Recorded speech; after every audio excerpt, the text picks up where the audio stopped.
So, palm oil is the most widely produced oil crop currently. It's used in a wide range of industries, including food for biofuels and in soaps and shampoo. However, those sectors growing fast, and unfortunately palm oil grows in exactly the same environment as tropical rainforest. So, the use and the development of palm oil, the growth in the sector, is leading to wide-scale deforestation. What we are hoping to do is if we can come up an alternative we can slow the growth of the sector and therefore stop the wide-scale deforestation in South Asia.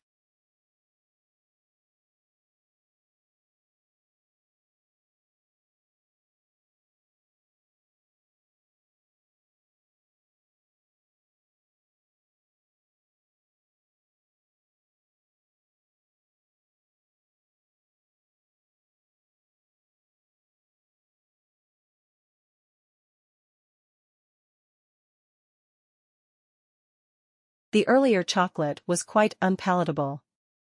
They used to add things to it to make it more palatable, so for the early chocolate, they didn't know how to extract all the cocoa fat from it, so it was, or could be quite greasy, and if you made it as a drink you'd have this sort of scum on the top. So they used to try and add things to it, like starch and things, to make it a more palatable product.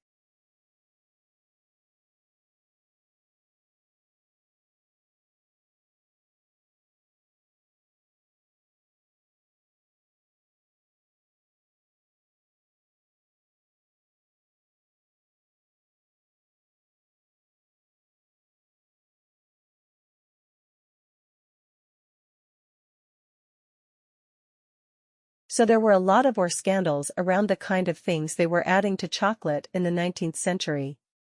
So by the sort of 1870s, 1880s, there are people like Cadbury's saying, our chocolate is absolutely pure. We have this new process, the Van Houten process, which now extracts all this horrible fat that we can use to make eating chocolate. Now we have a pure product.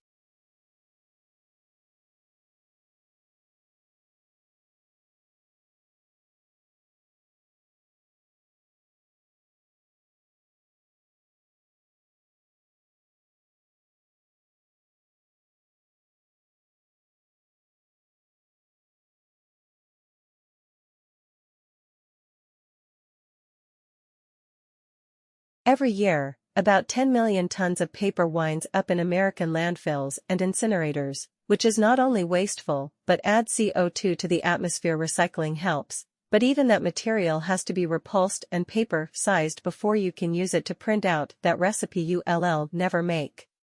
But what if you could wipe the page clean and use it again? Light amplification by stimulated emission of radiation to the rescue. A new study shows that laser light can erase the toner from a piece of printed paper.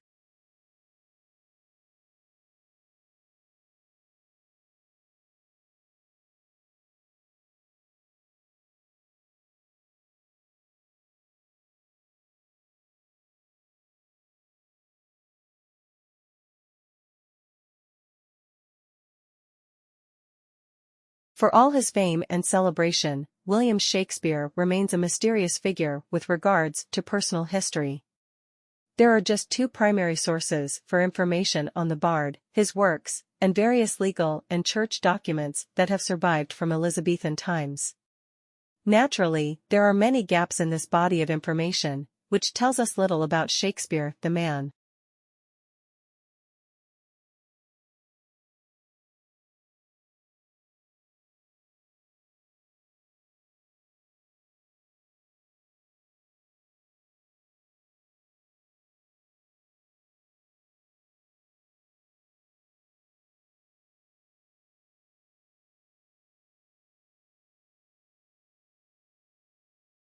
Higher interest rates have knocked investors' confidence in putting their money into property, evidence suggests.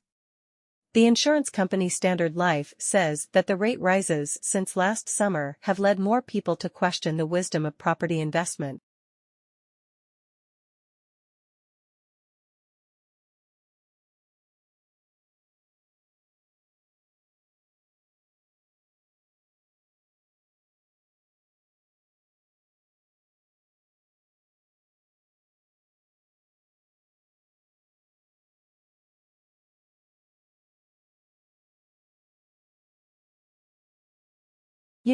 Without getting into the details of exactly how that happened or how she got it out, let's just say it was a bad situation. And she panicked because, like for many of us, her phone is one of the most used and essential tools in her life.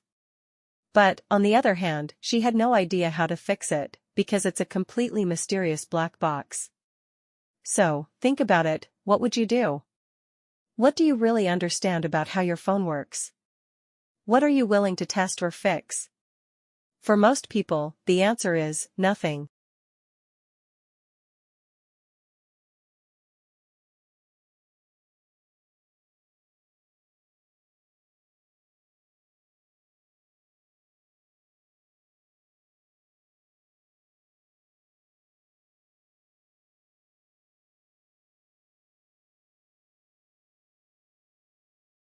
There are some 250 million cars in America, 250 million cars in the country with just over 300 million people. And most of those vehicles, of course, are gas-powered. This poses a huge challenge given the limited supplies of oil and the growing urgency of the global warming crisis. But there is good news, according to our guests today. And that is we have the know-how and the technology to build sleek, fast automobiles that don't use gasoline. These vehicles of tomorrow are powered by hydrogen, electricity, biofuels, and digital technology. And they already exist.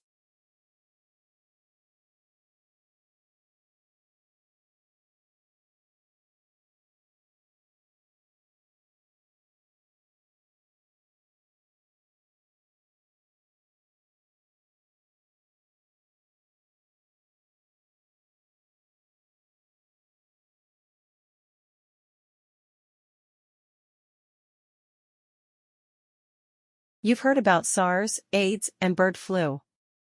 Now researchers from Australia claim we're about to be hit by a new epidemic, motivational deficiency disorder. According to the British Medical Journal, 1 in 5 people are said to suffer from motivational deficiency disorder, or MODD, and most don't even know they have it. Symptoms include being unable to get out of bed in the morning, being trapped on the couch.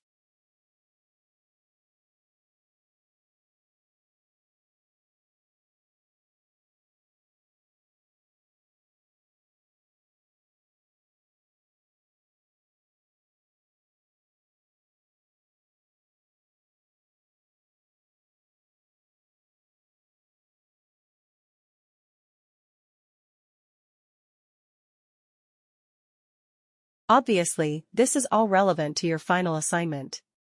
So we're going to talk about it. So until today, we've gone through face-to-face interviews as the main sort of part of interviewing the window. Today we're going to have a look at going to use an email and why they work, why they don't necessarily work, and what are the challenges and some of the things that we need to be understanding, when we are completing such interpreters. So let's start with the foreign one. Obviously, there are a few benefits to them, and they are listed there up on that slide. It's obviously less stressful for those of you who might be a little bit anxious about interviewing.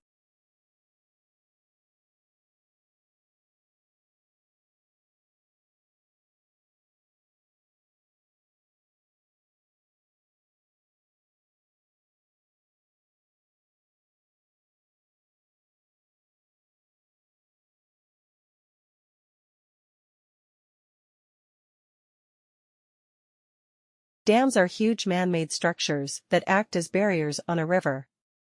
Today, the main reason people build dams is to produce electricity. They are also built to restrict and control the flow of water in a river. Throughout history, dams have been used to prevent flooding and to irrigate farmland. Dams supply about 1/6 of the world's electricity, and they significantly reduce the risk of floods and droughts. They also make water easier to access, especially in desert-like areas, where water is in low supply. There are, however, some negative effects of damming rivers.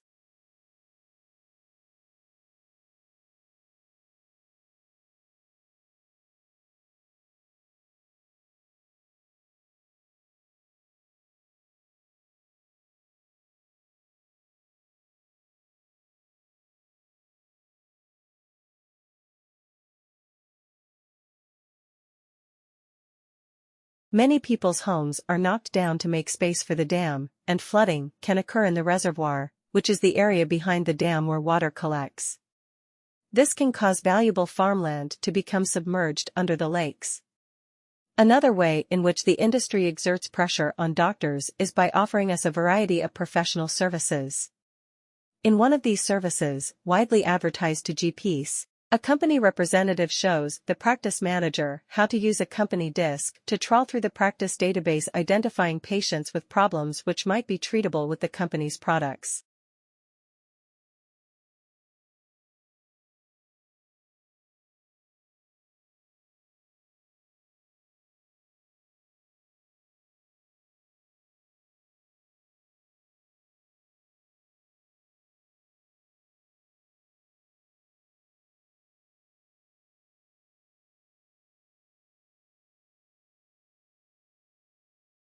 When that has been done, a company-sponsored nurse interviews the selected patients and draws up a management plan for the GP which, if approved by the doctor, attracts a Medicare item number.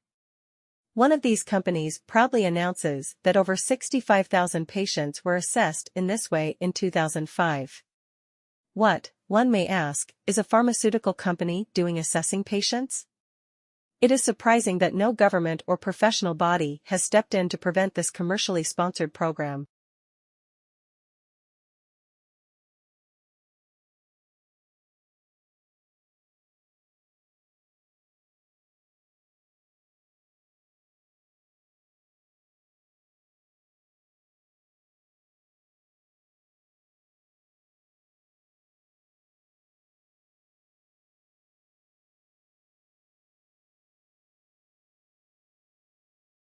It is about 100 years since that great Canadian-born physician Sir William Osler, Regius Professor of Medicine in Oxford, complained about the increasing influence of the pharmaceutical industry on the medical profession.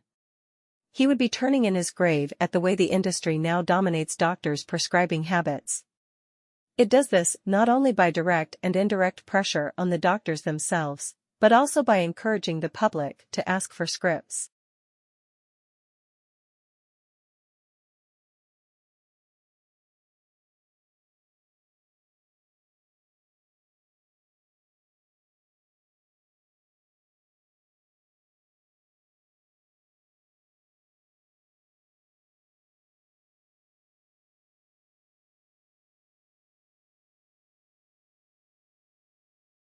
And one particular crop, almond in the US and now in Australia, is transforming the world of beekeeping and of bees.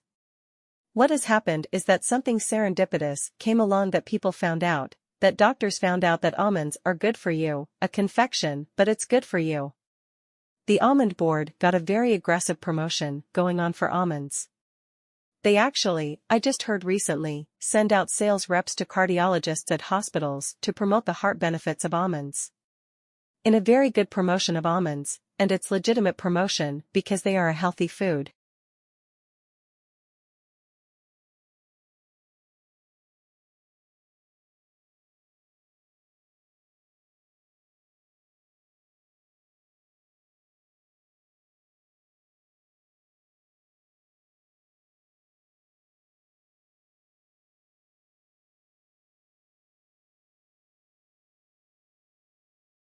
Millions of roses get handed out on Valentine's Day. But growing roses has an environmental impact worse than many other crops. Start with climate change. Most roses in the US and Europe are imported from warmer climes. All that flying and trucking adds thousands of metric tons of carbon dioxide to the atmosphere. Then there's all the water needed to, well, water the flowers.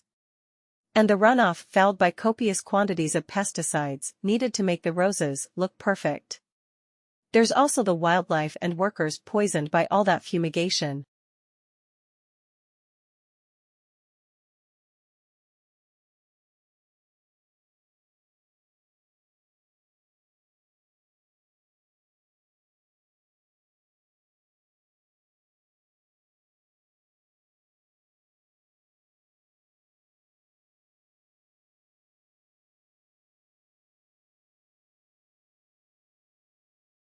Green chemistry is a concept designed to develop technologies which allow chemistry to be practiced with minimal damage to the environment or in an environmentally compatible way.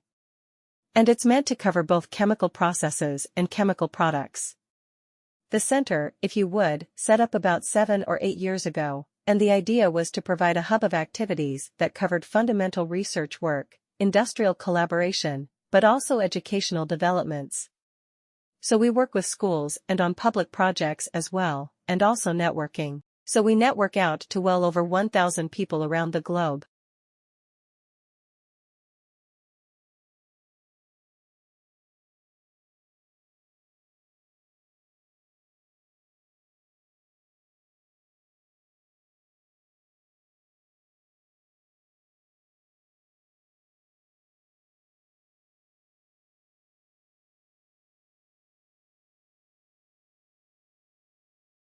Well, the simple explanation might be that yesterday's sudden drop in share prices pretty much across the board has created what market analysts like to call a buying opportunity. It tends to bring out investors to pick through the ruins, looking for bargains. Decision by investors that sellers got a little carried away with things, so the buyers have lifted all the major indexes today. The Dow, the Nasdaq, the S&P 500 were all up around 0.5% in early trading today, and that wasn't a big surprise.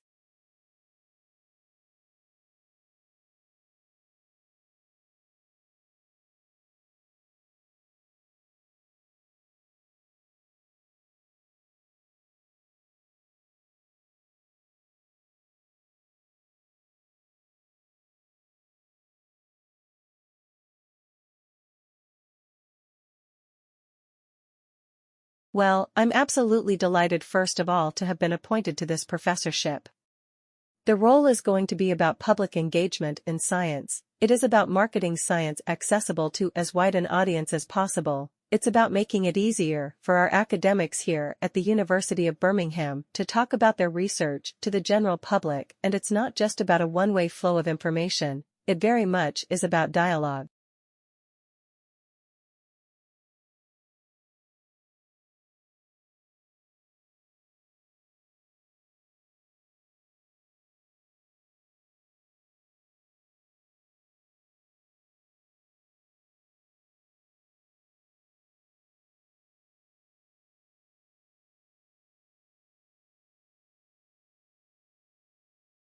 My current research at the moment is really quite broad.